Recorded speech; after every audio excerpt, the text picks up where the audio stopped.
வணக்கம். இன்றைக்கி நம்ம பார்க்க போகிற சமையல் ஒரு சூப்பரான இன்ஸ்டண்ட்டாக செய்யக்கூடிய, அதுவும் ஒரு 2 நிமிஷம் போதும் இந்த சட்னி செய்கிறதுக்கு. டேஸ்டியாகவும் இருக்கும், சிம்பிளாகவும் இருக்கும். வாங்க எப்படி செய்யலாங்கிறத பார்க்கலாம். இப்போ ஒரு மிக்ஸி ஜார் எடுத்துக்கலாம். மீடியம் சைஸாக ஒரு 3 தக்காளி கட் பண்ணி வச்சுருக்கேன், அதை சேர்த்துக்கலாம். இது கூடவே ஒரு 5-6 பல் பூண்டு சின்ன சைஸாக எடுத்திருக்கேன், அதையும் சேர்த்துக்கலாம். இது கூடவே தேவையான அளவு உப்பு.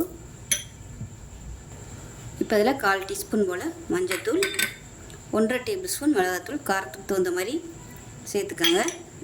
ஒரு 1/4 டீஸ்பூன் போல் ஜீனி சேர்த்துக்கலாம். இது வந்து ஆப்ஷனல் தான். இப்போ இது வந்து நல்லா அரைச்சிட்டு வந்துட்டு பார்க்கலாம்.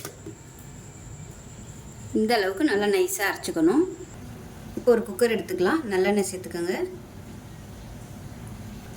எண்ணெய் சூடானதும் 1 டீஸ்பூன் கடுகு, 1 டீஸ்பூன் சோம்பு சேர்த்துக்கலாம். சோம்பு ஃப்ளேவர் பிடிக்கலைன்னா நீங்கள் சீரகம் சேர்த்துக்கலாம். கொஞ்சமாக உளுந்து சேர்த்துக்கலாம்.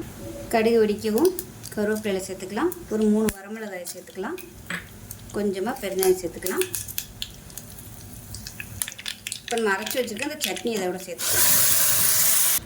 இப்போ மிக்ஸி அலசிட்டு அந்த தண்ணியை கொஞ்சமாக சேர்த்துக்கலாம். சட்னி திக்னஸ் எவ்வளோங்கிறத பார்த்துக்கிட்டு நீங்கள் தண்ணி சேர்த்துக்கோங்க. உப்பு பத்தலைன்னா இப்போ உப்பு சேர்த்துக்கலாம்.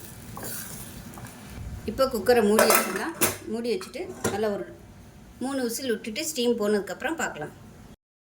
இப்போ 4 விசில் விட்டு ஸ்டீம் போயிடுச்சு. எப்படி இருக்குன்னு பார்க்கலாம் ஓப்பன் பண்ணி.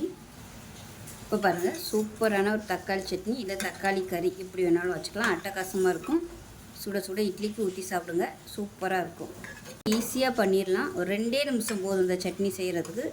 அரைச்சி குக்கரில் ஊற்றி விசில் விட்டோம்னா போதும், சட்னி ரெடி ஆயிரும். ஸோ இதே மாதிரியே செஞ்சு பாருங்கள், டேஸ்ட் சூப்பராக இருக்கும். செஞ்சு பார்த்துட்டு எப்படி வந்துச்சுங்கிறத சொல்லுங்கள். வீடியோ பிடிச்சிச்சின்னா லைக் பண்ணுங்கள், கமெண்ட் பண்ணுங்கள். சேனலை சப்ஸ்கிரைப் பண்ணுங்கள். பக்கத்தில் பெல் பட்டனையும் ப்ரெஸ் பண்ணுங்கள். நன்றி.